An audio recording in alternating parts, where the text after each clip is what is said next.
được như này sự đi sự guru lần người ăn tới khắp màu sắc mà làm trở lên nên chuyện họ phân cái bằng được như này làm biết thân tôi lại còn từng cái bị cái mấy một bông ta bằng nào sầm đó tôi lại khắp đó cái nhau lên từng mong lại tập trung vào bia làm biết thân tôi cái hai mươi mà dan sekarang vào một nhà phân tôi lại khắp yang maknya jadi untuk jumpi bằng được như này chỉ bukan pha bị câu thì phải là cái đồ sáng nó phải là bị cầm chụp vào bia câu phun vang mình ta mua lại chút này tôi cái này cái chuyện này beri kita pihak yang ribu yang hal lebih kita beri manggalam lebih kemat lebih tang terlai kedua kenyo kerjaman kita beri bawa fabrik dalam jumlah biaya pada bom ta duk tu ini pesan di mobil leh kau bang fawang kerja yo harap tahu harap kau beri bang kerja yang kita tu ini tersebut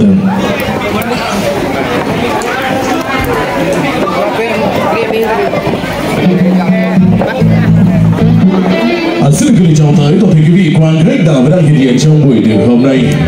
Quý vị và các bạn thân mến, với những phút trọng đại này, chúng ta được cảm nhận những làn gió không thể ngừng thổi, đám mây kia không thể ngừng trôi, chứ không thể ngừng quay. Với con người anh và em có thể gặp nhau đấy,